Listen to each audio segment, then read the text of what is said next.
Supreme court के justice Hashim काकर ने remarks दिए हैं कि मुलजिम की गिरफ्तारी को 1.5 साल गुजर चुका, अब तो जिस्मानी रिमांड का सवाल ही पैदा नहीं होता। पंजाब हुकूमत चाहे तो ट्रायल कोर्ट से रजू कर सकती है।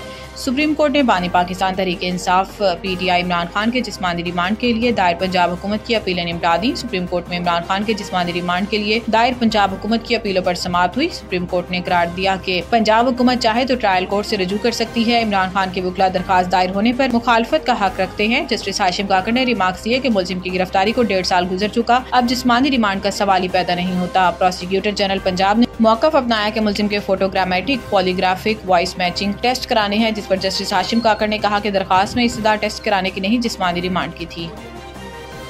वज़ीर-ए-आज़म शहबाज शरीफ और तुर्क सदर रजब तैयब उर्दवान ने पाकिस्तान और तुर्की के दरमियान बरादराना ताल्लुकात पर इत्मीनान का इजहार करते हुए मुख्तलिफ शोबों में दो तरफा ताउन को मजीद मजबूत करने के अज़म का अदा किया। वज़ीर-ए-आज़म शहबाज शरीफ मंगल को 2 रोज़ा दौरे पर तुर्किया पहुंचे, जहां इनका में तुर्क वज़ीर दिफा ने इनका शानदार इस्तकबाल किया। बाद वज़ीर-ए-आज़म शहबाज शरीफ ने तुर्किया के सदर रजब तैयब उर्दवान से इनका में मुलाकात की, जिसके बाद दोनों रहनुमाओं ने मुश्तरका प्रेस कॉन्फ्रेंस भी की। एलामिया के मुताबिक इनका में होने वाली मुलाकात में वज़ीर-ए-आज़म शहबाज शरीफ और तुर्क सदर रजब तैयब उर्दवान ने पाकिस्तान और तुर्की के दरमियान बरादराना ताल्लुकात पर इत्मीनान का इजहार किया। मुलाकात में वज़ीर-ए-आज़म शहबाज शरीफ ने मुश्तरका मंसूबों और 2 तरफा सरमायाकारी के जरिए इक्तिसादी ताउन बढ़ाने पर जोर दिया और तवानाई, कानूनी, दिफा, ज़राअत के शोबों में ताउन के मौक़ों को उजागर किया।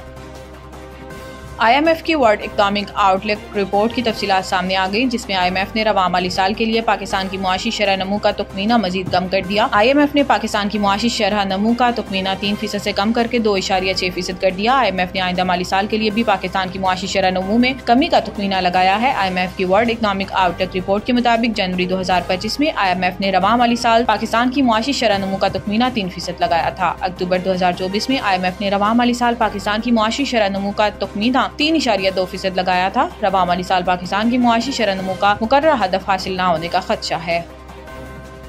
वज़ीर इत्तलात पंजाब अज़मा बुखारी ने कहा कि कैनाल्स मंसूबे में सैलाब का पानी इस्तेमाल होगा और इस पर सिंध हमें डिक्टेशन नहीं दे सकता। लाहौर में मीडिया से गुफ्तगू करते हुए अज़मा बुखारी ने कहा कि पीपल्स पार्टी को सिंध के किसानों की फिक्र क्यों नहीं होती। पीपल्स पार्टी सिंध में 16 साल से इक़्तिदार में है, अपनी कारकर्दगी पर ध्यान दे। अगर पीपल्स पार्टी गलत बयानी से काम लेगी तो जवाब देना पड़ेगा। इन्होंने कहा कि अभी तक कोई नहर बनना शुरू नहीं हुई, मगर ऐसा नहीं कह रही कि इत्तेफाक राय नहीं हुआ तो नहरें नहीं बनेगी। मुज़ाकरात धमकियों के जरिए नहीं होते। वज़ीर इत्तलात का कहना था कि इस मंसूबे में सैलाब का पानी इस्तेमाल होगा। सिंध हमें डिक्टेशन तो नहीं दे सकता कि हम सैलाब के पानी का क्या करेंगे।